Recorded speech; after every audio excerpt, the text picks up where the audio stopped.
Thank you. Thank you. Hello, everyone.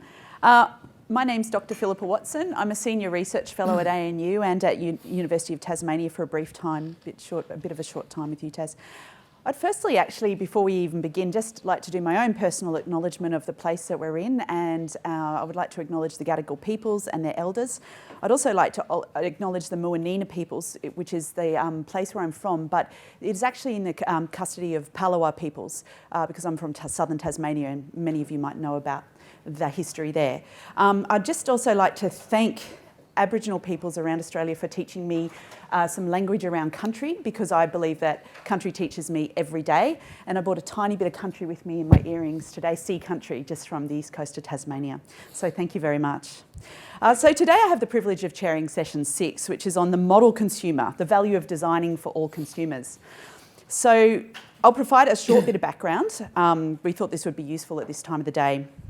We've heard, of course, that Australia is electrifying and digitising, and consumers are becoming increasingly reliant on the electricity system. And we've also heard that the way we use energy now is very different from 30 years ago and is changing quickly. So we've all sort of heard that over the last couple of days. But additionally, whilst the current system has in mind an Australian average energy consumer, there is no average energy consumer. And the patterns and the models that we've come up with are showing this huge diversity. So we all use energy very differently, and meeting our very needs and wants is quite a tricky thing at the moment. So how do we understand energy users so we can make the effective demand response we need? So this final session explores how consumer load diversity and the opportunity for load flexibility can be embedded into the energy system. And we're looking, of course, for at a least cost transition. Consumer behaviours are diverse and their energy needs are diverse. So how can generation and load profiles, scenario planning come into thinking about that transition in a way that works for everyone?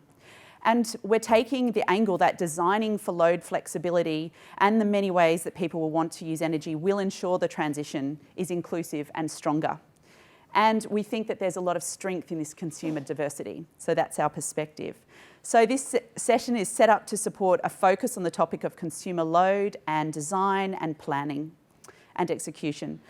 So before moving into that with the speakers, I'd just like to briefly note how this session connects with what we've heard previously. So we heard in the consumer's experience in the current energy market session about lived experience of energy consumers. And this included experiences of First Nations peoples, renters and businesses. They shared important detail about how the current state of the energy system is impacting them and the changes needed in the approach of decision-making to market design that we need. The consumers' expectations of future energy market session alerted us to what the research tells us consumers want from the future energy market and set up a vision of the future energy system that meets consumer needs and expectations. What are consumers asking of the future energy system, and how does this differ from today? We also saw yesterday Matt Finch's amazing session on the challenges and opportunities for socio-technical change and looking at uncertainty. So we were given methods to think about uncertainty, and we had that wonderful situation where we were thinking about the island we were on, but also the broader context and building relationships in that, which I found very stimulating. So thank you, Matt. And today we've had people talking about people and the energy system, and of course that fantastic apples analogy for getting our brains to think a little bit more about what we're doing. Some confirmation that Australia is looking for transformation, not just change, not just a little nudgy transition, but transformation, and about the need for us all to think together, and some fantastic examples from the US, which I also was merrily typing away to capture. So our session follows closely on this, but we're trying to look at it from another perspective. So we're trying to now ask, well, how do we design and plan? How do we think about consumers? And what are some examples of that we have? So we're going to hear from our panellists next, and each panellist has about 5 to 7 minutes was what they were given as a brief for an opening statement. And I'll introduce each of you before you dive into your bits. So I'm just going to come and sit down to do this because it just feels more comfortable. So excuse me.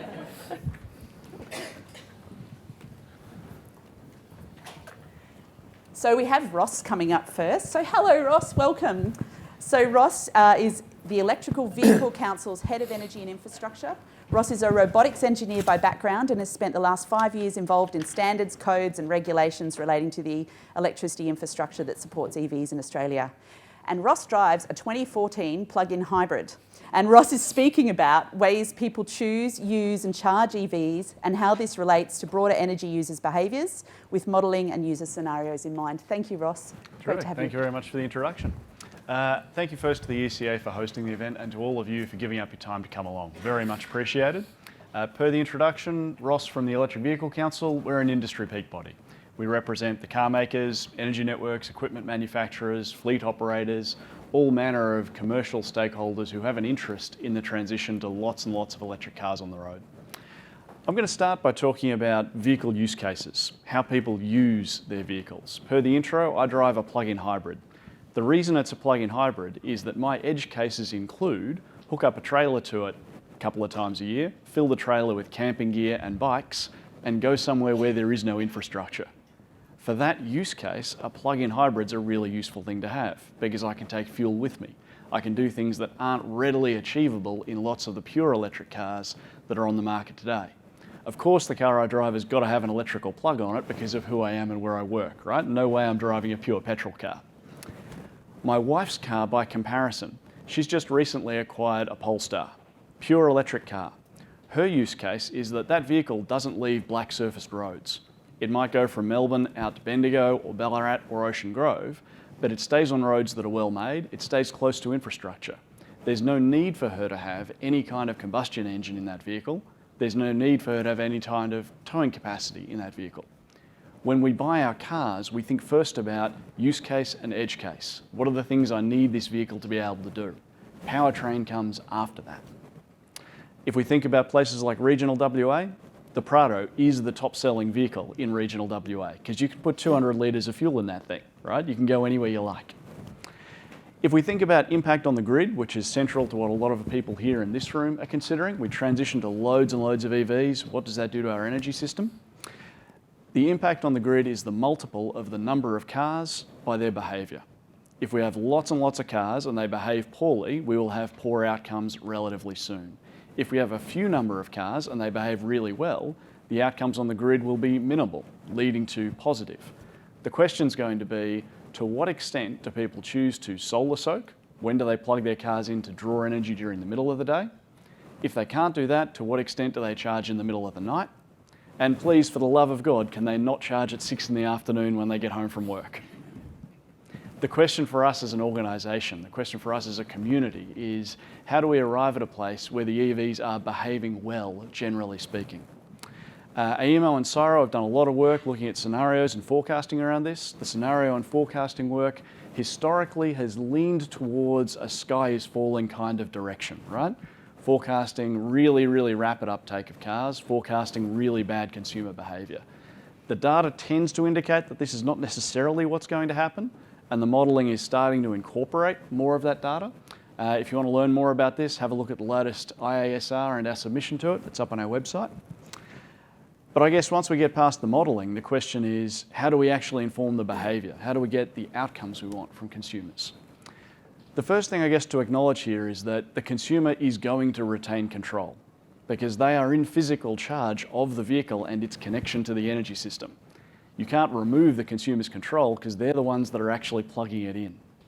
And if you want to assume control over when charging happens when it is plugged in, the consumer needs to consent. So if you get their consent and then you have control and you can then arrive at a cost framework that works and you can solve for the cybersecurity questions, maybe we can deal with some of this by orchestration. Against the possibility that orchestration proves out to be a useful way to do it, we support all the chargers that get installed having comms capability built in, so that if the future involves wide-scale orchestration of EVs, the equipment that's getting installed today is capable of it in future.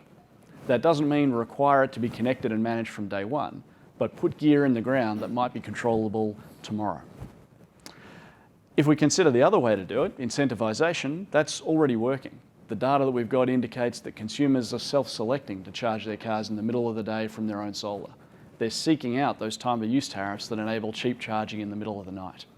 There will be some contribution from EVs to peak demand. Make no mistake, there's always going to be those who plug in immediately they get home from work. The question is, to what extent is that happening? How much of the EV charging behaviour looks like that versus good behaviour? Getting good data around that lets us right-size the augmentation that's going to be needed. Last bit before I take my seat, I'll talk a little bit about the rosy long-term future, vehicle to grid. Right? So assuming we can solve for this question of how much of the charging happens at peak time, can we minimise it? Can we soak up excess solar? Can we charge in the middle of the night when we can't charge during the day? In the longer term future, when the battery on wheels, right, as people refer to it, is available in the garage when people get home for export. The driver gets home, they plug in, over the next 4 hours they export 20, 30, 40 kilowatt hours into the grid during peak time. The car sits there idle for a few hours, and then from the middle of the night till 4 or 5 in the morning, it draws from the grid against all those spinning wind turbines that have no load presenting to them. And the consumer is rewarded for this. They're paid a handsome feed-in tariff at peak time because that's what they deserve. They pay very little for the recharging energy in the middle of the night because it's not worth much and the network's underutilised. Relatively easy to pencil out something that will stack up very, very well for the consumer and very well for the grid. The number of cars on our roads today, about 15 million. If we have 10% of those, 1.5 million of those cars, all exporting at 7 kilowatts, 8 kilowatts, 10 kilowatts, all at the same time, that's a majority fraction of peak demand in the NEM. Right? It's a really large chunk of energy that is available. It's a really large power level that's available. That's the golden future to get to in EV. It'll take us time to get there. It'll take standards reform. It'll take regulatory reform. It'll take the vehicles being here in huge numbers. But that's a future in which we can decarbonise, in which vehicle to grid can displace not just the coal-fired generation assets, but the gas-fired assets too. That's my bit. Thank you very much. Thank you. Next, I invite Gareth O'Reilly to speak. Hi, Gareth. Gareth is the Pacific Zone President for Schneider Electric and has been with them since 2010. He is a global citizen with multinational leadership and from this, an international perspective shaping his vision for the technology market. Gareth's passion is to enable companies to create value to meet the technical, financial and sustainability challenges of the future. And thank you for being here, Gareth. And Gareth is speaking today about his consumer perspective and sharing examples of consumer profiles from research and from experience in other countries. So thank you. Looking forward to it. And thank you again also to Lynn and the ECA for hosting us today. Wonderful event. And thank you for all for being here as well.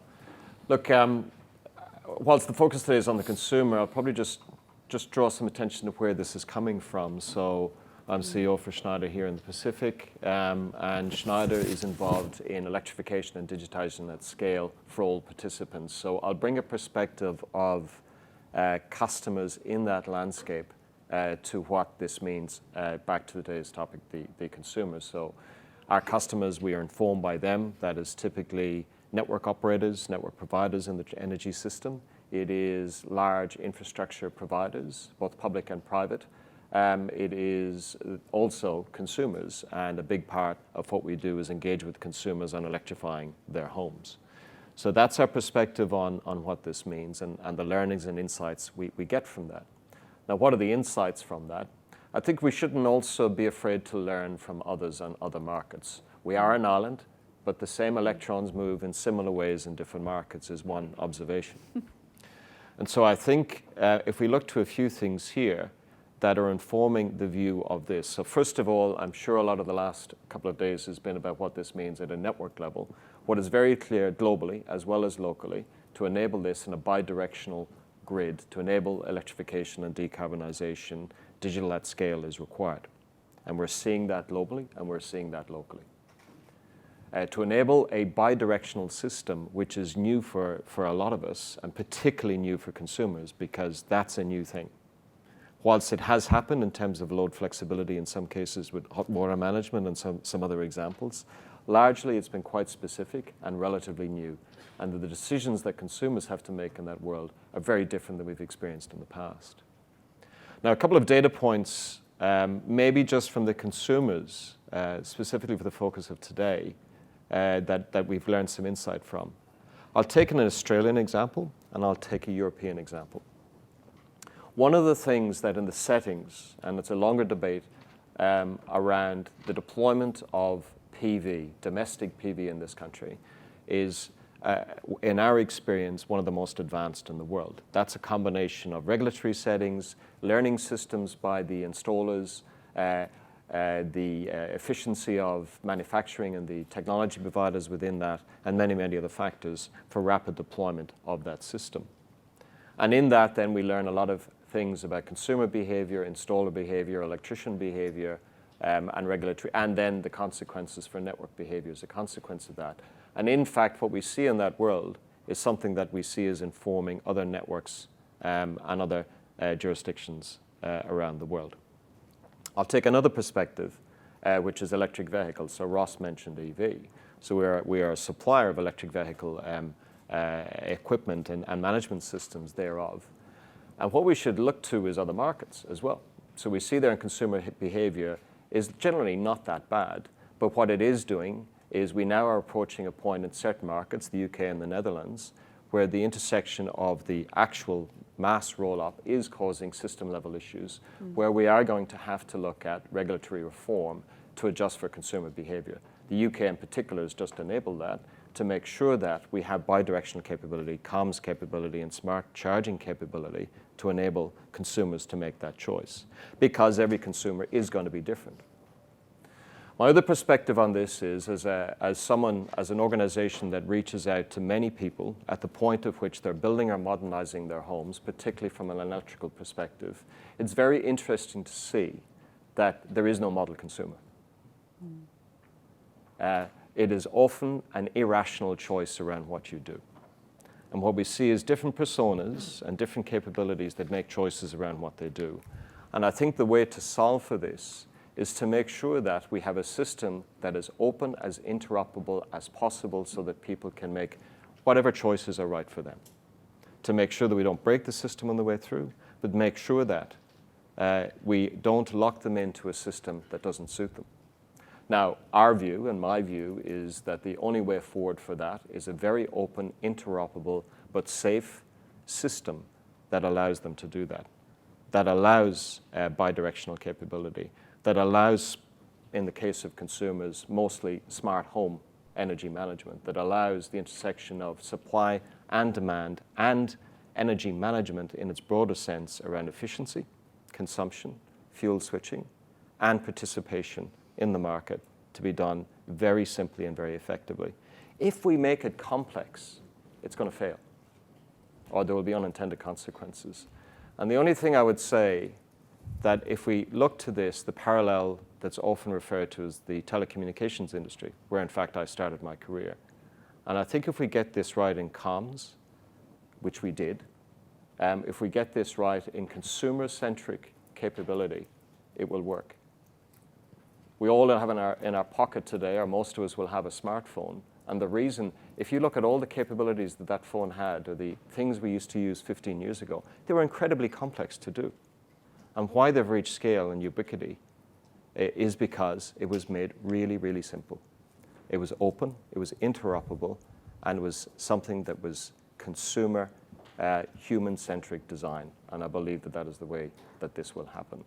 We as an organization are very focused on making that happen. We'd like to see standards make sure that that is the way that it happens in terms of open standards to make it happen.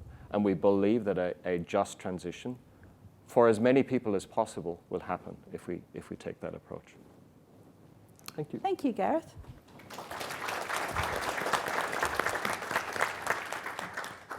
And now I'd like to invite Dr. Hedda Ranson-Cooper to present. Hedda is actually a colleague of mine. Dr. Ranson-Cooper is Senior Research Fellow at the Battery Storage and Grid Integration Program at the ANU. She actually leads our team very well. She's an environmental sociologist with an interest in householder experiences of storage and grid integration and the governance of energy transitions. She's worked in partnership with various organisations, people, government, etc. And she's really interested in distributional questions and on questions around how to bring inclusivity and justice into the way the energy transition is governed. It's great to have you today. Thank you. And Hedda is speaking today about how market design approaches are constraining our thinking about flexibility and could even increase public distrust in the transition. Thank you, Hedda. Thanks a lot, Pip, and thanks so much for having me here. So, yes, I'm one of the social scientists that works with reformed engineers, like Lachlan, and reformed data scientists, and other colleagues who kind of come at this problem from a very technical perspective. And I suppose I came into this role kind of trying to bring the social science perspective into these discussions and these conversations about emerging technologies. So the sorts of technologies I've worked on are things like community batteries. I've worked on trials with other colleagues looking at things like virtual power plants and more recently microgrids. And one of the things I really wanted to draw out from that research, and I should say that it's really important to me in terms of the methods that I use and the approach that I take with this work to seek out as diverse as much diversity as I can in terms of the people that I'm speaking to. And I'm largely using qualitative research methods like interviews and focus groups. And I should say that it's not actually always necessarily all that easy to get that diversity of participants when we're doing this research. And I think that young people in particular, we really struggle to hear their voices. And that's something I'm always trying to kind of highlight and point out in the work that I do. But I think that also speaks volumes about this conversation that we're having and who's in the room in terms of some of those community perspectives that we're hearing. And there's definitely really important groups that we're not hearing from very often or enough. And so one of the themes that comes through, which I find really fascinating, is that every time we go to talk to people about a specific technology, they immediately broaden the scope of what it is that we're talking to them about. And the things that always come up time and time again, whether you're talking about community batteries or microgrids, is energy efficiency. Where's the conversation about energy consumption? And what about things like building codes and all of these kind of intersections with these other infrastructures that have been alluded to by some of the speakers earlier as well. And that really resonates actually with some recent research that just came out, was published in Nature Energy last week with the UK, and I find this very heartening, which is researchers went out to talk to people about energy poverty, and they gave them specific sort of policy solutions like bill relief. And again, there was this broadening of the scope that people came back with in terms of, well, why aren't we talking about the structural issues behind poverty? Why aren't we talking about a universal basic income? And I just wanted to share that because I think it's a really important thing that we often forget, that there is actually quite a lot of ambition and excitement and appetite amongst the public for more ambition around sort of the way that we approach these issues and the sort of public policy approaches that we take. So we spoke yesterday about values, and I wanted to reflect back some of the key values that I hear from people when they're talking about these new technologies. And again, I really want to emphasize that, you know, we have treated householders as individual consumers for decades now. But when we're talking about these new technologies, what comes up is these public values. We spend most of the time talking about, well, what does this mean for the system? What does this mean for Australia? What does this mean for other people? Not just what does this mean for me as a consumer. So social justice and fairness is a key value that comes through time and again. And one that I think is really needs a lot of work in our current system. This idea of long-term thinking and long-term trajectories. Environmental stewardship, so people thinking about the life cycle of the products and so on. Autonomy and freedom, so this is a theme that's come up again and again as well. And even efficiency, so people are really, really happy about public funding in new technologies and upgrades to the grid, but they want to know that it's the right choice and that all of this has been really thought through carefully in regards to all the different kind of options. So I should emphasise that these can be drivers for individual consumption of, say, PV and so on, but they're more sort of values that kind of represent ideals or expectations that people have of new technology. And to me, they represent a really important sort of set of criteria when we're thinking about different new technologies and products and services. And I think the other observation that I would have working in this space and coming in as the social scientist on the tech is that we often lead with tools, familiar tools that are kind of, we do this as well in social science. We go to the methods that are kind of familiar to us, not necessarily the outcomes. So I think what Mike will be talking about this as well, but I think what we've been seeing in some of these early trials with some of these different sort of load flexibility type technologies is that the sort of traditional go-tos around nudges or financial rewards and automation haven't held widespread appeal. And I think it's all of those issues that we've discussed around trust, around complexity, and having done quite a lot of work with householders just going through the process of purchasing solar, which has been around for a long time, I can tell you it is not a simple process, let alone layering all of these extra complicated digital technologies that we've been talking about.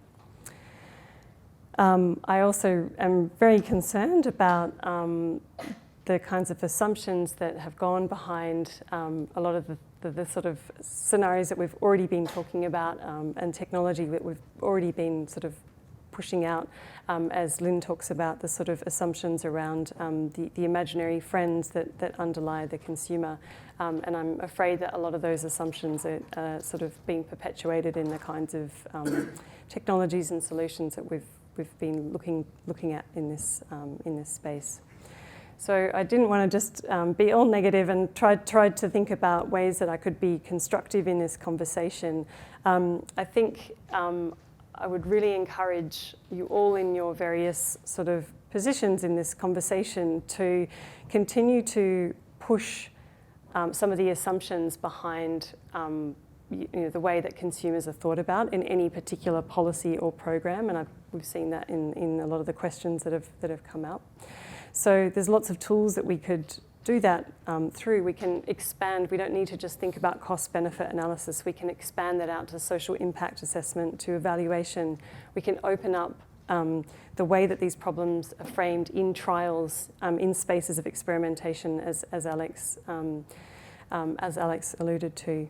But really, I think ultimately we need to continue to start with the public and their expectations and lead with kind of their constraints and what they see as opportunities rather than the tools, which are are our go-to kind of familiar tools that we use.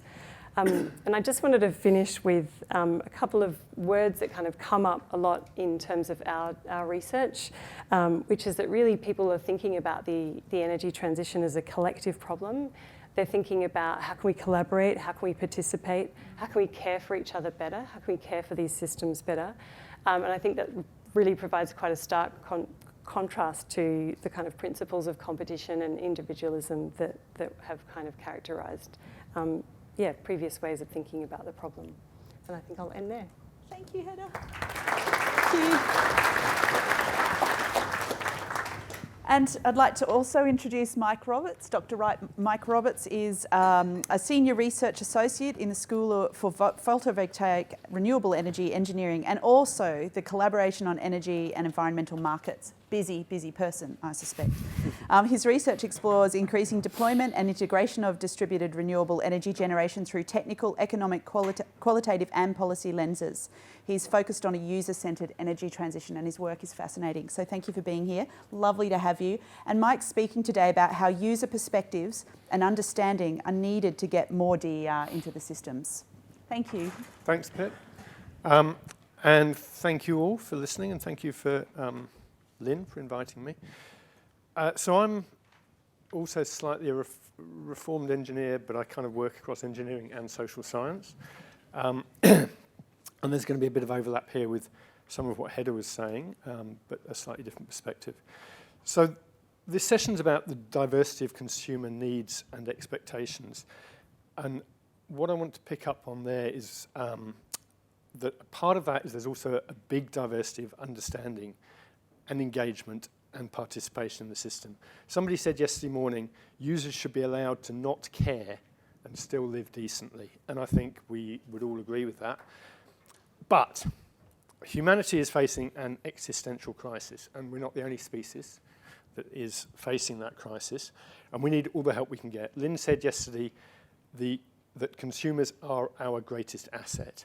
So my starting point is that we need those consumers, and we need to win their hearts and minds. We do want those people to care. We don't want them to care as a prerequisite for a decent life, but as an outcome of this process and as part of the process. A great example of how this works is the experience of households that have installed solar. So 1 in 3 households in Australia has solar, and for a lot of them, so they've installed them for all kinds of different reasons, but a lot of them, once they have the solar, they start to understand how they use energy, and they start to change how they use energy. That wasn't a prerequisite for buying the solar, but it's a product of it. So there's a lot of potential, there's a lot of talk about educating consumers, but actually helping them through a process is perhaps a better way to get that understanding. So we need to put them at the centre of the energy system, but we don't want to put them there and rearrange the furniture around them. We need them to engage, understand, participate, and change their behaviour. The reason we need to win hearts and minds is because this transition will be disruptive. It already is being disruptive, and we have some choice about what kind of disruption happens, but it will be disruptive. Demand flexibility is an important tool in this. It won't happen overnight. We're just at the start of this journey. We're not travelling as fast as we perhaps thought we might be. If we're going to be successful at overcoming status quo bias to get people on this journey, then we will disrupt their lives. Their lives will be disrupted by installing new technologies, insulating their homes, changing their behaviour, changing their routines, and by making investments. It's a big ask that we're asking of them. Automation will be useful and necessary in some cases, but that requires engagement as well. If we don't plan for behaviour change, household electrification risks reducing the load diversity out there, reducing flexibility, and reducing resilience. We know we won't get this behaviour change through price signals alone. Cost-reflective tariffs can be useful, but people need a reason to opt in, or we mandate them to opt in, which will further erode trust. One example, we want households to disconnect their gas supply and install induction cookers. And then we're going to give them a tariff that penalises using that cooker in the evening. That might not get the behaviour we're after. So we need to understand the constraints that people have on their flexibility if we want to avoid reinforcing those constraints or creating new ones. This means working closely with consumers, but it also means understanding the energy demand as part of a much bigger system. And a few other people have touched on this. There's a huge array of talent in this room, but we need to go outside and talk to people outside this sector to look at some wider solutions to some of these issues. Ross was talking earlier about EV charging and how there's no single solution. We need to let people charge their EVs in different ways and at different times, but we need to look at more diversity than that, in my view. We need to look at how about we don't replace all those 15 million cars with EVs? How about we invest in public transport? We build our cities to be bike and pedestrian friendly, not only to reduce that peak network demand, but, although it'll help with that, but to improve public health and quality of life. Transport as a service, if you like, but with a bit of planning thrown in. So this won't happen without winning people's hearts and minds. And how do we do that? So the great news is that huge numbers of people are already on board with the energy transition, and they just need the right opportunities. And a lot of them are already very engaged and participating, but sometimes in different ways. So they may not be switching tariffs, and they may not be buying batteries. We need to broaden our understanding of what constitutes engagement. Trust has come up a few times today. A great provocation I saw recently from Natalie Hardwick at the University of Sydney was that people who talk about trust conveniently never discuss the conundrum of trusting distrust. So a cynic might argue that the current distrust in the energy system is a healthy sign. It shows people are paying attention. Yeah. To generate trust, I think we need to offer people a number of things that Heather's touched on some of these. Fairness in the distribution of costs and benefits. And that can be complicated because fairness means different things to different people. Inclusive and accessible processes and technologies, so we don't exacerbate existing inequalities. Some agency in decision making, and crucially, we need to offer them a stake in the system, a reason to make it work. Trust and fairness are built on shared responsibility. So whose energy system are we talking about? If consumers see it as a shared resource serving their needs, the needs of all its users, then why wouldn't they help it transition? ECA's Consumer Sentiment Survey tells us that people see the energy crisis as a whole-of-system issue.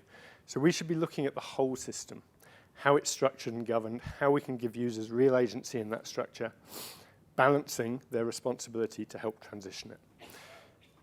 We sometimes assume that just because it becomes more distributed, the system will automatically be more democratic. But a market is not the same as democratic governance. There are governance models from the water industry, for instance, that include representation of consumers, government at all levels, all aspects of civic society, alongside the operational experts making decisions about how the system is run. And maybe we should really look at whose energy system it is, who owns it. So in the UK, where the crisis is a bit more acute than it is here, 2/3 of the public think the energy system should be publicly owned, against less than a quarter who think it should be privately owned. No one's talking about a return to the old centralised system. There are models of nested governance with different parts of the system owned and governed at the lowest appropriate level, with the involvement of federal, state and local government as well as communities.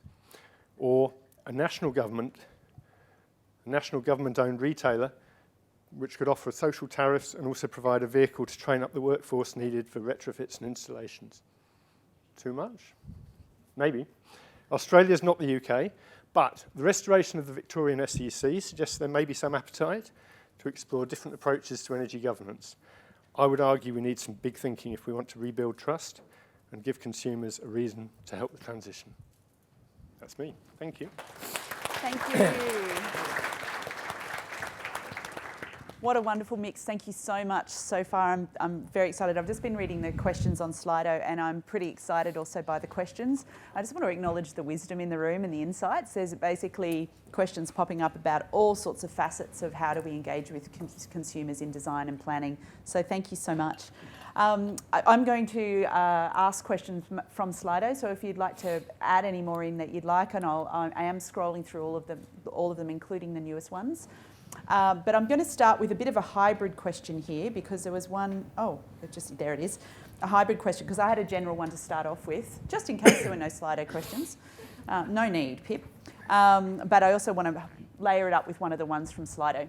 So thank you everyone for your amazing talks. So what is the biggest change we need to make in order to ensure decision makers understand the diversity of consumer needs and expectations as we move towards our energy future? Now, if you hold that thought for a minute, and it keeps going down, there's so many questions added.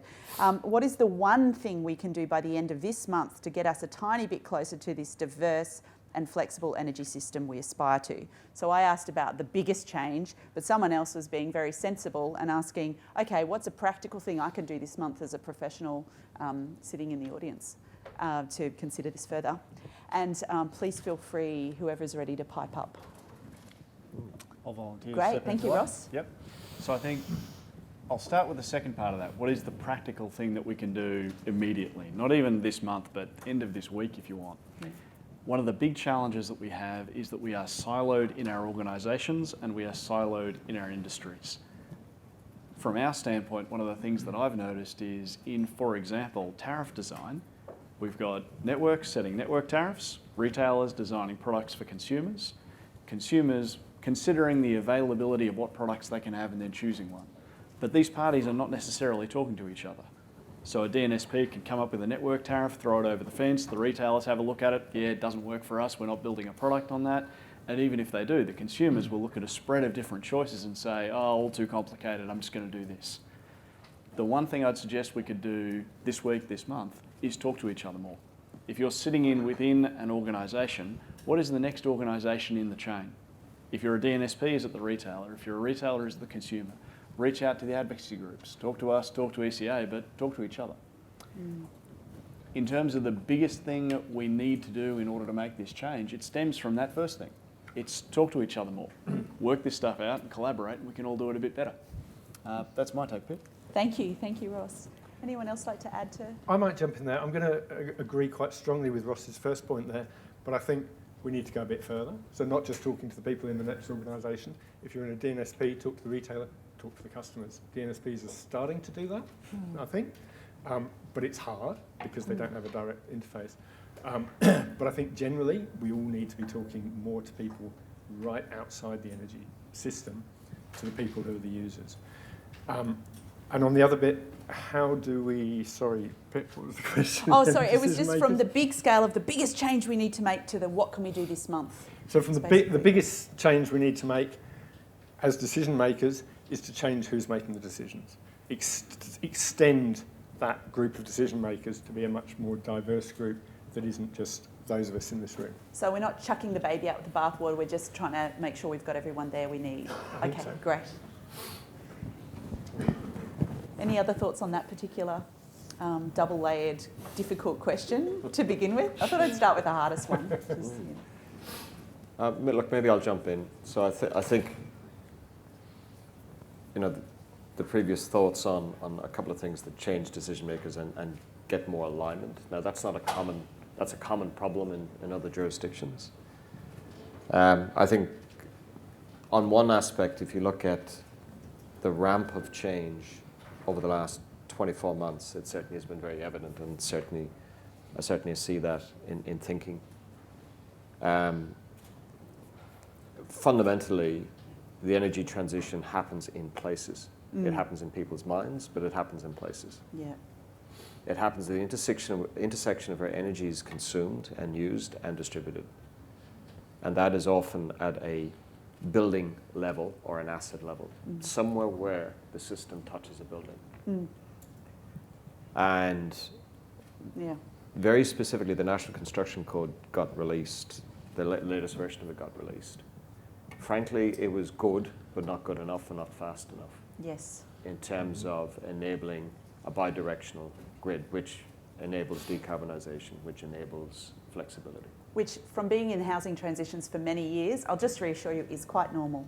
Yeah. It's good, but not quite what we were hoping.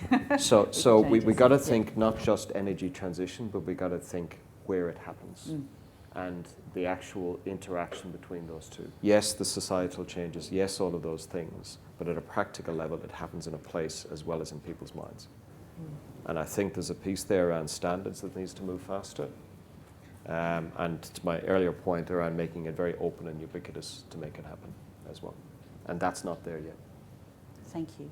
That's great.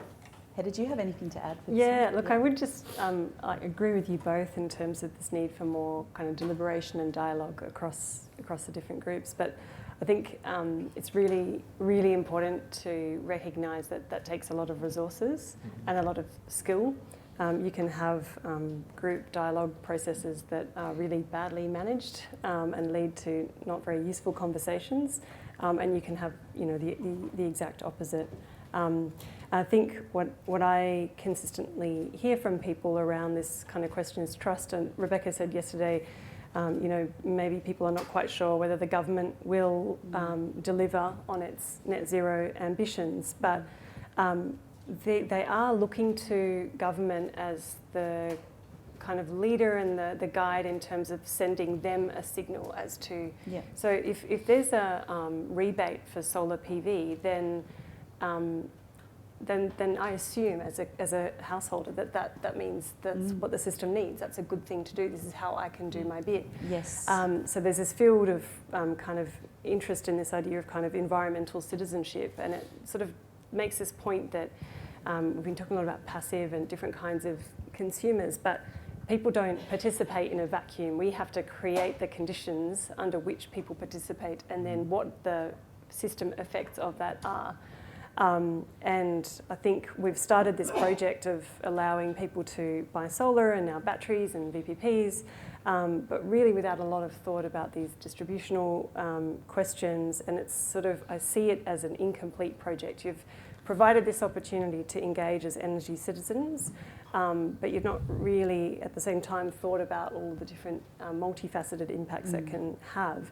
And we can only do that through going out and doing rigorous analysis and deliberation, and that takes resources. It does take resources. And I just would like to add to that I am always delightfully surprised by what brilliant people send back to us through the research that we do. So when people are on a trial or testing an EV or testing a community battery, there's always genius moments. And there's a couple of questions here that I think kind of interlink a little bit, but I think the one on that one that I'll just note, because I want to move on to one of the others, but just is the point about irrationality versus rationality, and that there was the comment made about that, and just talking about that, that actually, is it actually irrational or is it in their frame of life? And so I wanted to just mention that one. And it can come out, you could definitely welcome to respond. But I wanted to quickly jump onto, because there was a couple of people in the audience have seen a gap in terms of inclusion, diversity, equity, and collective kind of thinking about people who are marginalised by the way that we are currently communicating with consumers or data gathering from consumers. So the questions, there was two together, so I'm just going to sort of hybridise those. There was a bit of celebration header about the justice and inclusion aspect in your communication before. But there was this question about, well, I haven't heard about inclusion, diversity and equity in the conversation over the last few days. So how does this factor in? And I think this relates to some of the comments also that were made about around being marginalised by just not being consulted. And then also, of course, there's the difficulties people experience in life, which also marginalise them in society. So I suppose I'm wanting to ask, what do you think about ways that we're going to improve our inclusion, diversity and equity actions as we move forward, considering consumers in design? Hopefully that's another biggie, I think, but Renationalise. I'll ask a specific one Mike next. hasn't checked that one. I'm not necessarily saying renationalise everything. Bit big. Do you want me to skip for a while, or are you good to? I can speak to that unless someone else wants to go first. Did you? I was just going to, on that nationalised thing, so there is this idea of, so the example I talked about was the water system in Paris, I think it is, where they have a kind of governance system that has representatives of water users, it has people who work in the industry at all levels, so union representatives, management, the engineers, but also representatives from civic society, so they have community groups, they have environmental groups, and those and different advocates, so kind of reaching through those, like direct representation in consultation, but also through some of these representative groups is another way to reach more people, hopefully. And it's also hard, and we can't, it's also a burden for people to participate, and we can't, as somebody said, we need to still provide for the people who don't care. Sorry, Thank you. go ahead. All right. So I'd observe equity and fairness have many, many lenses. I'm not going to try and bite off the whole question. I'll talk about one little bit of it. That's sensible. It was huge. Sorry for that. That's okay. So if we think about people's ability to access different kinds of DER, CER, right? If you're an owner of a standalone home and you want to put solar on your roof, that's a straightforward proposition, right? Notwithstanding there's difficulties and processes and complexities, but by comparison to every other kind of person in the community, it is easier for you. If you live in an apartment complex, getting solar on your roof is well nigh impossible, though there are people looking to solve for that case. If you're a renter in a standalone house, you've got the same physical infrastructure as the owner, but the split incentive problem means it's far less likely to happen for you. So the equity there around the ability to participate in new energy is linked in large part to housing, it's linked in large part to personal wealth and income. The thing that I would offer around electric vehicles is if you're in a standalone home, whether you are an owner or a renter, you've got more or less the same equity because you can plug into the standard power point on the wall for most consumers and charge your car. It is easier if you're an owner because you've got more options, but the renter is not as barred from taking on an EV as they are from taking on solar. It's less of a burden. if you're thinking about taking on an EV and you live in an apartment complex, you've got a world of hurt ahead of you. And that's been covered very extensively in the press. It is the reason for a lot of the changes in the National Construction Code that Gareth was alluding to before. And then finally, if you're wanting to buy an EV today, I hope you have some coin, right? Because the second-hand market for EVs barely exists yet. 3/4 of the EVs on our roads have been sold in the last 2 years. They are still in the hands of the first buyers. If you jump on car sales and go looking for an EV below 30 grand, I did this the other day, 200,000 cars on car sales. Put in a filter of $30,000, 100,000 cars on car sales. Put in a filter of EV, 24 cars on car sales, right? Cheap second-hand EVs aren't here at scale yet because we haven't reached that point. If we want to fix that, we need to incentivise the fleets to take on EVs so that in 3 or 4 years there are lots and lots and lots of cheap second-hand EVs for the mass market to buy. So there's a spread of equity things to deal with there, right? The ones that I'm picking on are housing type, tenure type, wealth. I could talk about disability, but I don't want to take the conversation all the way in that direction as well. I might pause and let my other panellists jump in. Thank you, Ross. Any more thoughts on I'd probably just build on that because if we look at the world of energy, fundamentally the only thing that would take someone out of what is a universal right and should be is you can't afford it.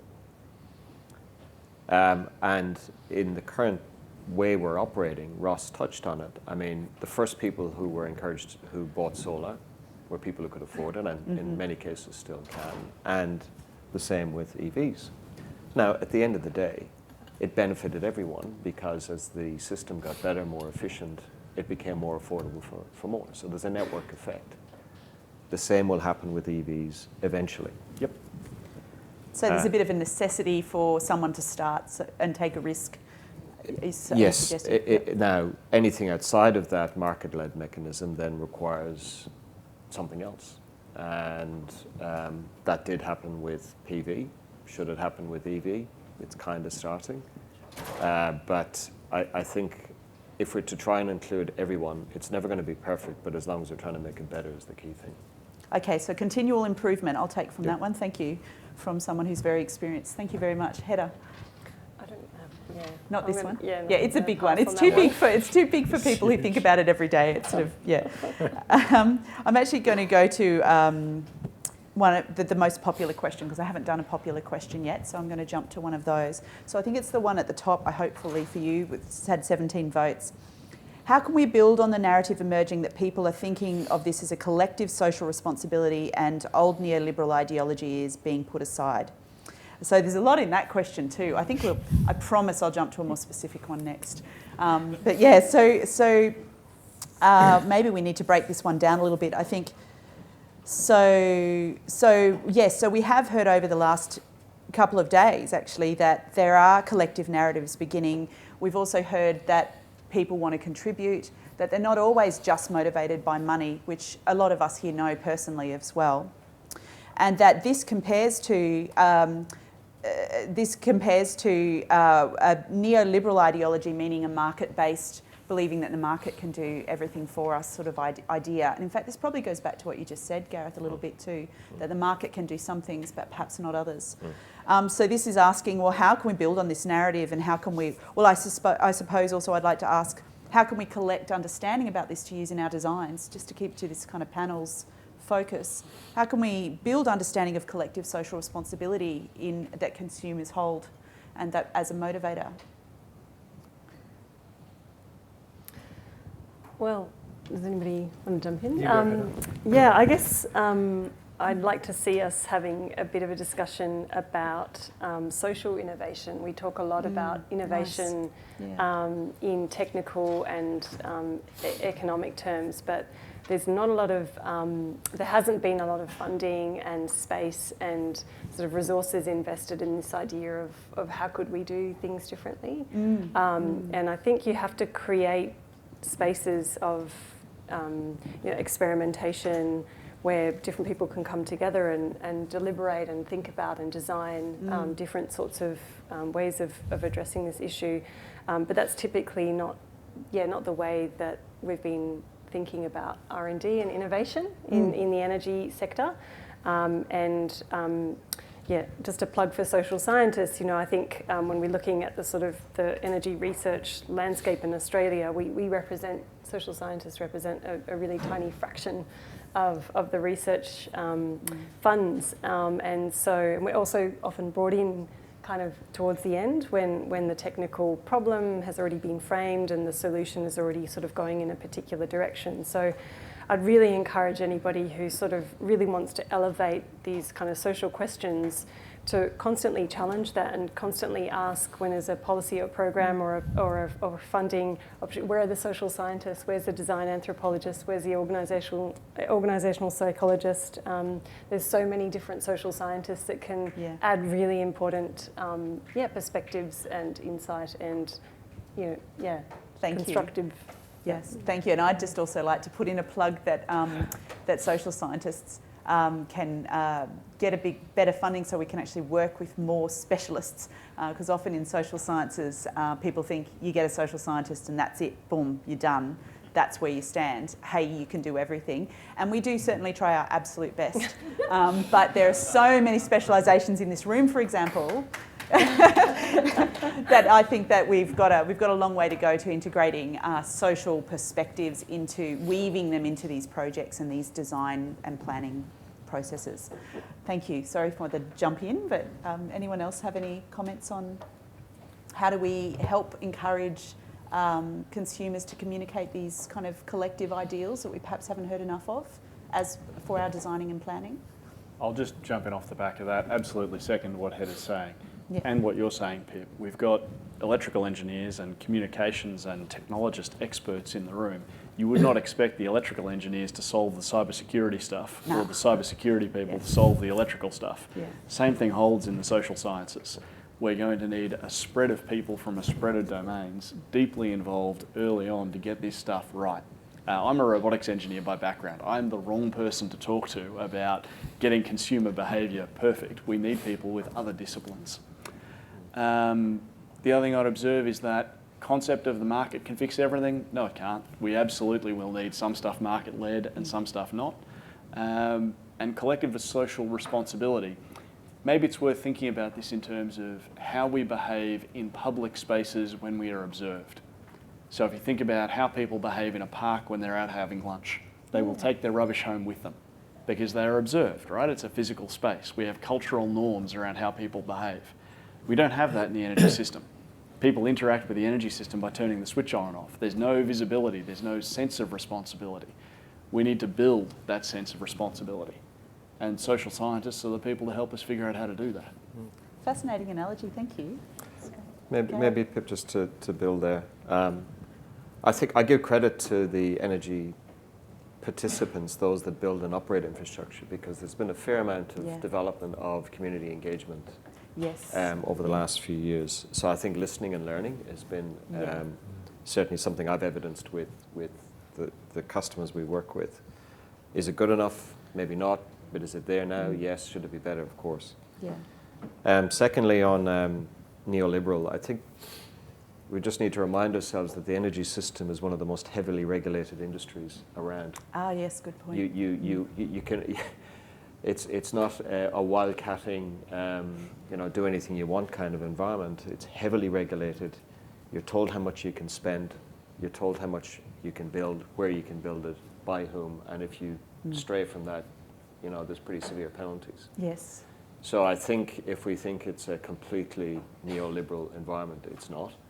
It's largely heavily regulated, and I think, to Ross's point, it's going to be a combination of entrepreneurial activity unleashed with, as we said, the right level of societal engagement to make sure it works. Thank you. Thank you. Such great points. Any more to add before we move on? I might just come back with like an example of what Gareth was talking about players in the industry learning from community consultation. So one of the projects I've been involved in has been around a community consultation about a microgrid. So DNSP wanted to put a microgrid into an area and went in to talk to the community.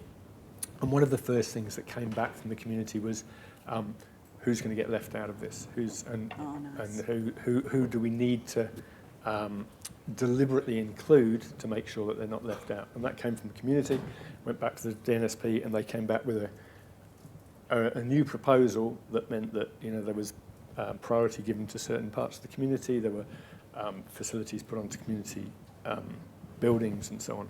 So that is starting to happen, that listening, definitely. I think it's really positive.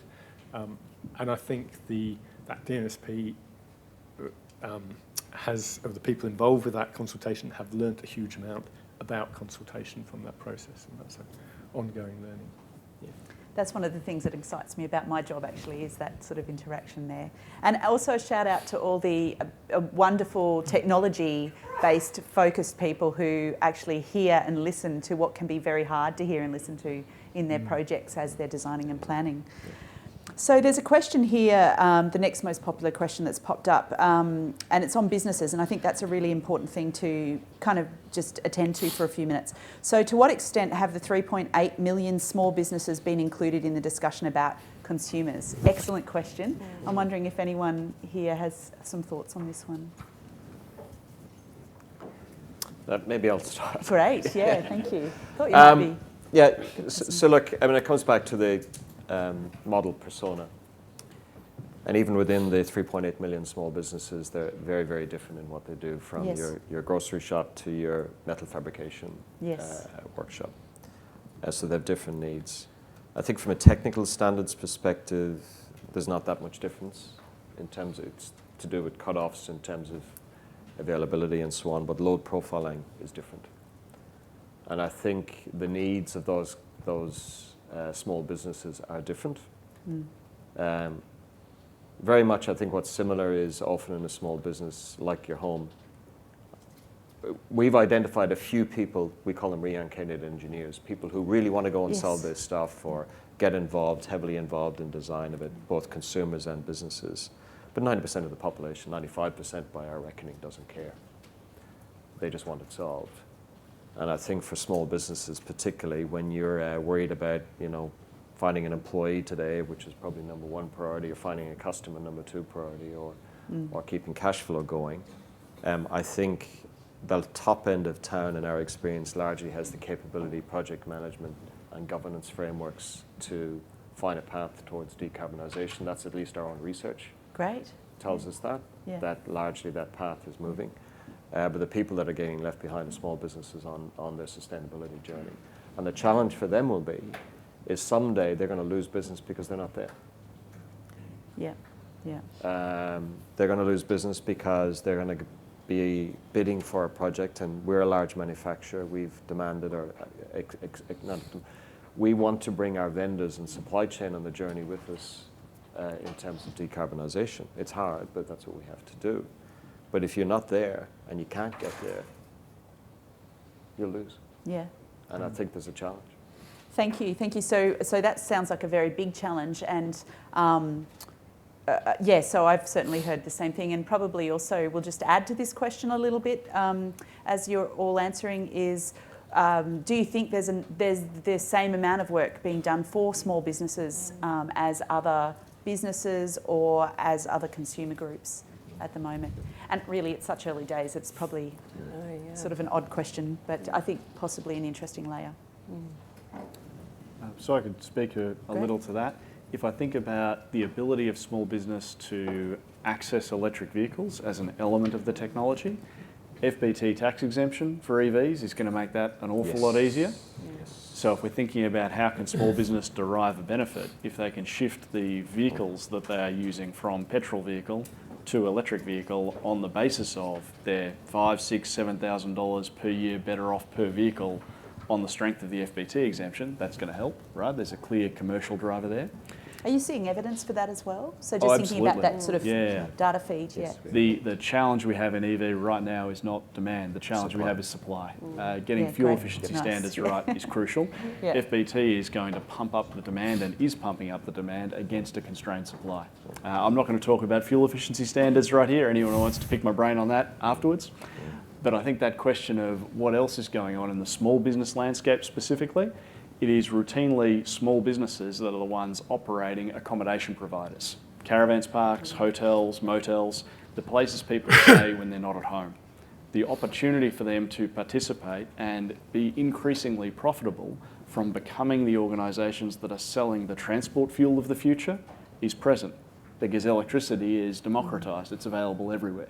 If you've got a motel, a hotel, a regional property where people stay, providing EV charging there is a value-add service to your consumer for which you can bill. Your consumer being your customer, the customer of the small business. So I think there's room there, and there is a non-trivial amount of work being done by state governments in supporting small business in that accommodation sector doing that sort of thing. Thank you. Any other comments on this one? I might just reinforce that the difference between big business and small business is huge, I think. Like big businesses have the resource to be setting up power purchase agreements and buying directly from generators, or, you know, as Google and others are doing now, looking at 24/7 power matching. So they're not just going net zero over the year, they're matching every hour of their load with renewable energy purchases. Small businesses, that's extraordinarily hard. And the other side of small businesses is that most of them are in rented accommodation. So even putting a bit of solar on the roof of their offices is very tricky for them. So yeah, definitely need for more support. Great. Thank you. Heather, any thoughts on this particular one? I don't have any on these ones. particular insight. Yeah. So I'm just, there's a couple here that I probably will try layering again, but we'll see how that goes. There's one that's fairly popular because it's been on for a little while and it's got some votes. So I'll start with this one, but I'm going to, again, do a layer thing. So do we need a duty of care embedded into the energy market to ensure the onus is on businesses and market participants to protect consumers as a priority?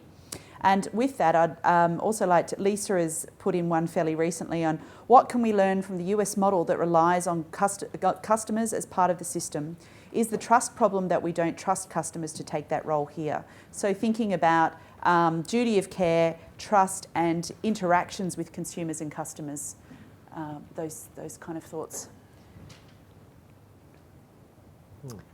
And I'm actually quite excited by these both. I think there's some controversial sort of situation in these questions, sort of expecting, for example, that the duty of care will be on the energy market businesses and market participants. That sounds interesting to me, but I believe it could be controversial for some. And then with what can we learn from the US model that relies on customers as part of the system? I'm fascinated by that because it's interesting to see that there's the word relies there is utterly fascinating to me in terms of, so that sort of suggests to me that if they rely on them, then perhaps they are using insights from customers to design their system.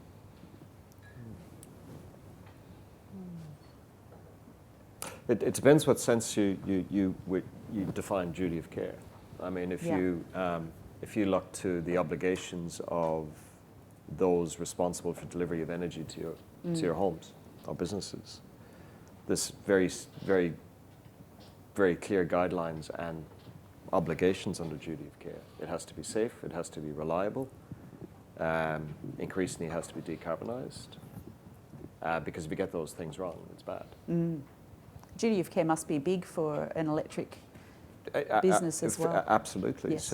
So basically, why it doesn't move at the speed of certain other sectors is if you get the settings wrong, it's pretty serious, very serious. Yes. Yeah.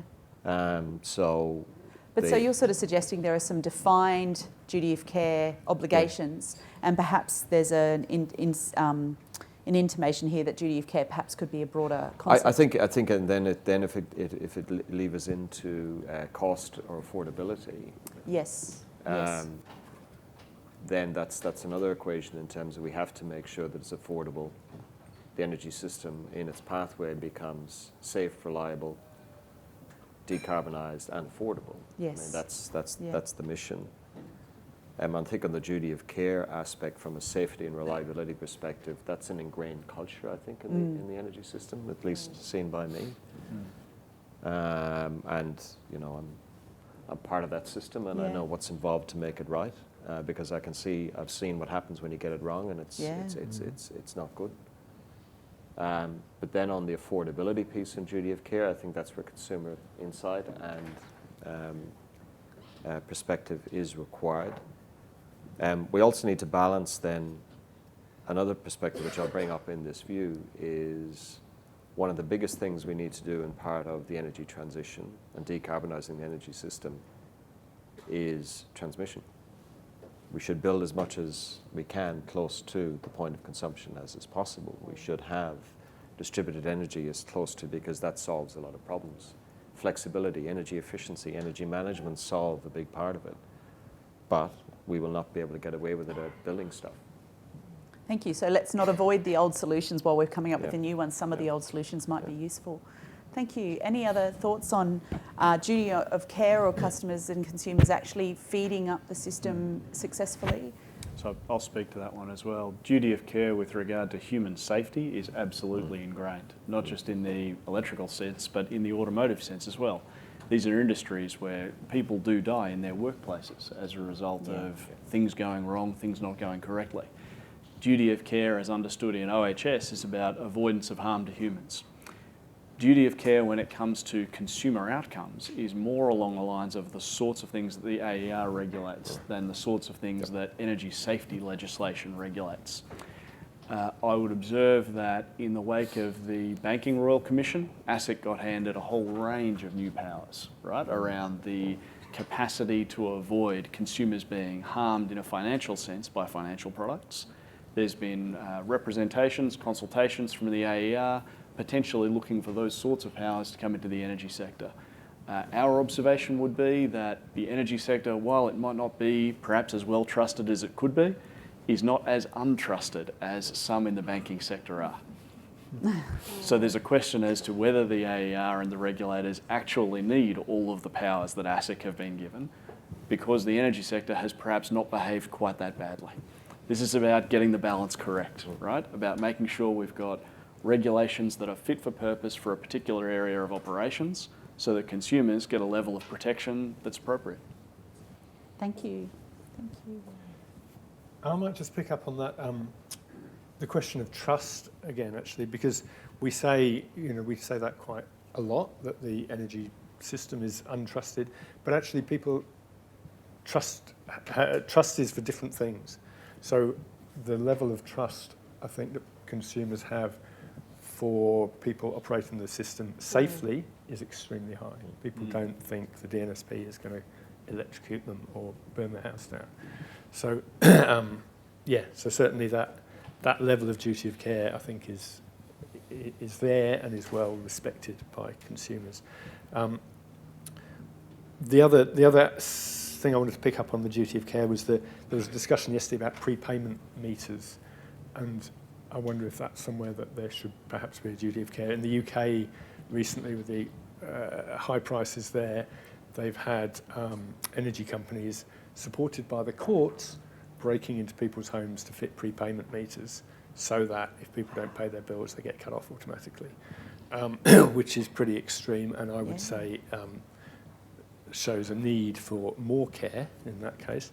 I don't think that's happening here, but there are cases where people on prepayment meters getting cut off because they can't put the money in the meter. So, yeah. Heather, any thoughts on this one? And I'm also thinking, is duty of care something we should be engaging with in our research and customer engagement through organisations as well as a concept? It seems very interesting to me that could possibly become part of the feed that we kind of test and ask about. Yeah, I guess the sort of research that I've done shows that, that the householders are articulating a lot of different forms of care for future generations, for the environment, for the other members of their family, for the technology itself.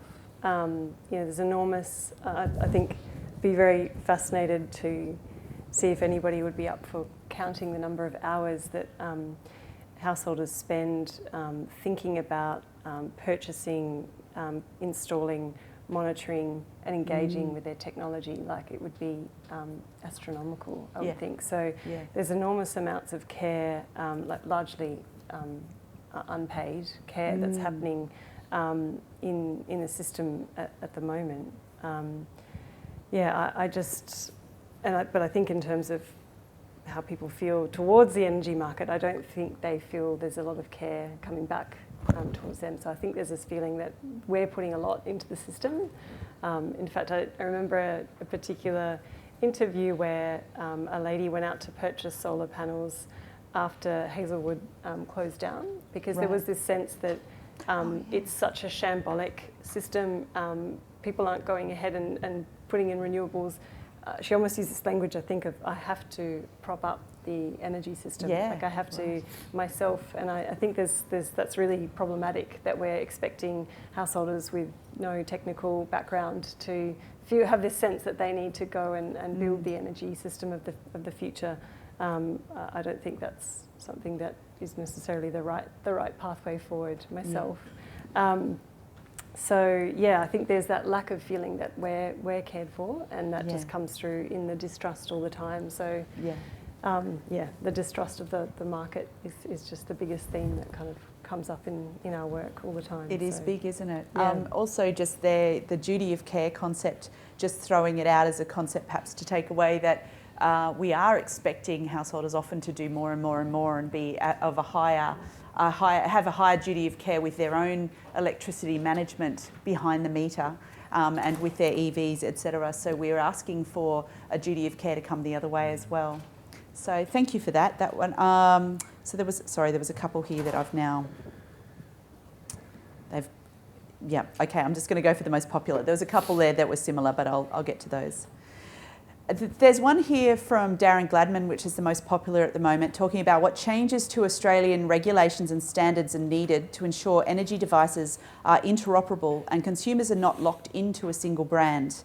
And that now I remember that there's a couple of EV questions also that and there's a question with EVs and building standards in it as well, which I thought kind of related to that. That we've got, we do have some potential for lock-in, brand lock-in here, which is something that I'm certainly observing, and I suspect Hedda is as well with the customers and consumers that we're talking to. I'm just wondering if anyone has any comments on Australian regulation and standards and interoperability and locking people into single brand solutions. Yeah, I might kick off with that one. Great. Yeah. So I think, particularly as it relates to households and consumer, for a start, and I'm sure Ross will be well across this, Open Charge Protocol there is a set of standards that have been defined that really unlock interoperability on EV. As an example, an EV interaction with the energy system, the electricity system. Yeah. So we need to move towards that. Vehicle to grid, which is still working its way through global standards, is actually a global standard harmonization issue. How far away do you think that is? 25, I think, is the latest date. Ross, I can speak more to that. Yeah, you speak. But we're watching that very closely to make sure that is harmonized and run through as quickly as possible. Secondly, for energy management in homes and small businesses, we believe there's a platform called Matter, which is an open source common platform similar to what you've seen in technology. That will allow interoperability at scale and democratize that capability. So Matter is a global standards body where a lot of technology vendors make sure that it is interoperable by design. Great. So that all of the energy management optionality you have in your home is available, whether it's your HVAC, your pool pumps, your EV, and everything else in between, hot water systems. So you think that has great potential? We believe that's in the near future. In the now. In the now, lovely. So it's getting scaled out now. Great. So I think if that becomes, and we see that certainly in Europe, and I don't see it far from being here. Great. Yep. Wonderful. So I might pick up on the EV chargers bit. So in terms of the standards for an EV charger that you can install in your home and will it work with all cars, that's already been nutted out. That already works. You can buy an EV charger from many, many different brands, get it installed by any electrician you like. It'll work for any car. In terms of that insurance that it will work with upstream energy management systems, OCPP is the way to do that. Yep. We've been advocating for some time that all chargers installed should have that as a standard, and we will eventually get there. The rider that goes with that, though, is that we should assume that lots and lots of consumers are just going to use the 10-amp power point on the wall. So there's going to be a large cohort of consumers for whom this question of, does it work for my car, tick, will the energy system be able to control it? No, because there is nothing there that the energy system can reach out and talk to. It's a 10-amp power point on the wall. To reach those consumers, it's more about what are your alternative communication pathways to the consumer. Can you send them a text message? Do you have their smart meter data? What else can you do that will enable you to exert some effective outcome if that's what you want? So regulations and standards in relation to what you've just mentioned? Just that other part of that question. Yeah. So I think do you think there's opportunity for those text messages, for example, to be something that has to be considered, or throwing it out there just to brainstorm? I would say I don't think it necessarily needs to be, because there's already examples of send a text message to the consumer and get them to change their behaviour dating back to 2015 in Australia. We already know how to do this. Lovely. If it's something we want to do, we don't need regulation for it, we just need to do it.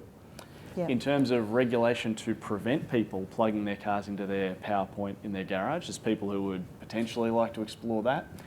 The challenge is that then imposes the equity problem on anyone who's renting their home and has a split incentive with their landlord.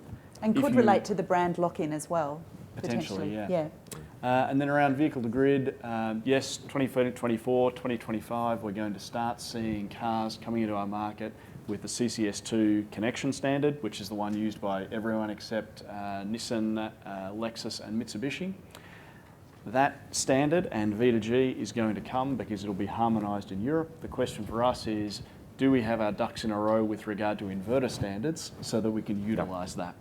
And that's a question for revision of 4777, revision of CEC inverter listings, which we and many other people are working on. If you're interested in learning more, that makes me feel like lying down on the floor and having, having a rest.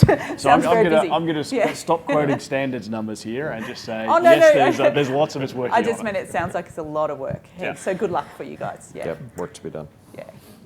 Any other thoughts on brand lock-in regulations and standards at all? Or, because I think in some of our work we sometimes do see a brand tested. We're now seeing more brands being tested in some of the trials and pilots we're involved with. Is there any comments on that from householders' point of view or from businesses' points of view, Hedda and Mike? No, not on that one. I'm just getting a bit tired, sorry. Yeah, not a problem. I'm sure there is. There's an interesting question here about what about citizen panels like those used in the UK on climate change as a way to better integrate consumers into decision making? And I think this gets to the heart of what this panel was about, which is how do we create conduits, healthy, relivable, repeatable conduits between organisations and consumers and across organisations with consumers? I'll just go with yes, great idea. End of comment. Yeah, brilliant. Citizens panels, brilliant, tick. Mike and Hedda, I'm particularly interested in whether you, from your experiences with consulting with people, whether this is at all feasible in your minds? Yeah, I mean, I think there is this really interesting wave of work in sort of the space of democratic innovations. That there is a thirst and a desire to do politics and do decision making differently, to try and cut through some of the polarisation that we have been seeing on so many different issues. And there have been some really successful examples of citizens' panels on really controversial topics like abortion in Northern Ireland, for example. And so I absolutely think that they can be done well. They can really contribute to particularly some of these really, controversial questions that relate to kind of justice and fairness in the sorts of decisions that we're moving forward with. But I guess I just would emphasise that that's not just one form of engagement. We need I think it's probably helpful to think about sort of an ecosystem of engagement. And something that I think one of you said before, I think it might have been Gareth, is around place-based, and there's this really, I think, great phrase that always sticks in my mind, which is transitions are always local. Energy transitions are always local. They happen in places, between people, in relationships. And so, I think we need a whole bunch more engagement, and we need to think about it as kind of an ecosystem of different types of engagement for different purposes and at different times in kind of decision making and planning and Great. processes. Thank you. So yes, tick and more, please. And more. Brilliant. Wonderful. Mike, any thoughts on that one? I don't have much to add to that. I was going to say exactly the same. Oh, It's brilliant, one, yeah. I think it's a great tool. Yeah. But yeah, we need lots and lots Yeah. of different ways of Yeah. engaging people. Maybe. Because some people, it takes time for, Yeah. to be involved in the citizen panel, and that already excludes a whole load of people. That don't have Excellent that kind point. of time. Yeah. So citizen panels for the people who have the time or the willingness, and other ways for others as well. Thank you. So we're coming to very close to time. So I'm actually wondering, rather than asking you to give us the one massive thing, I'm actually just wondering if there's anything that struck you from what we've discussed today that you think it's valuable to repeat. So just one point, just something intuitive that you think has been valuable from today. Mike, would you like to On the end. start from that end? Okay. I'd go to what Hedda was saying about social innovation. That's we've got the technological innovation. We talk a lot about business models, but we need to think more about how we innovate in the social Thank sphere. you. I just observe getting this many people from this many different organisations in the room together, that goes to the heart of getting us to talk to each other and collaborating and solving these things. The work in these conferences, it often happens in the breaks over a cup of coffee where a conversation happens that sparks the next best idea. So keep coming to these things, keep sending your people to these things. Quick plug for electric cars. Anyone in the room who has not driven an electric car, go rent one, go do a test drive, do an airport rental, try it out. Because once you've tried it, you'll understand it better. Learn about the thing that we are trying to design for and learn about it firsthand. And I guess I just wanted to raise the point about inclusion and perspectives of diversity that I feel like it's a really big topic, Yes, and I'm not yes. sure that we were able in this panel to properly address all of the really great questions that came up. So I think my takeaway from that is there's a bunch more work to do on that topic. Yeah. Yeah. Thank you. Look, it's been a great discussion, and I think just a couple of key things that I would take away is it's such a complex thing. We're dealing with a complex system with everyone. Yes. So society and community engagement, as well as dealing with the technical and complexity of it, needs to happen, and these kind of forums help that. And the other aspect is we need to do stuff. Yes. There's a point at which perfection gets in the way of progress, and we just need to progress to decarbonise. And I think that aspect of moving forward is also vital. Thank you very much. And I've taken away from today many things. I've been particularly heartened by hearing about the thinking that has gone into consumers, energy users, needs, and how they're interacting with EVs, for example, but also with microgrids, trials, and a variety of products, really. So it's actually very heartening to know that is happening. I think there's probably a lot more work to do as well. And just a couple of points that came up for me that I'm going to take forward. I love the idea of the citizens jury being part of citizens panels being part of our ecology of consumer communication. And I also love the idea of rationality being personal. So I thought that one's a good one. And also the duty of care, I thought, as a concept that could go two ways and could be explored much further, which I think is probably underexplored in a lot of what we're doing. And that among many other fantastic points and fantastic questions. And sorry we couldn't get to them all today. But I'd like to say thank you to everyone for staying with us. And thank you. And just thank you to our speakers today. That was awesome. Thank you so much.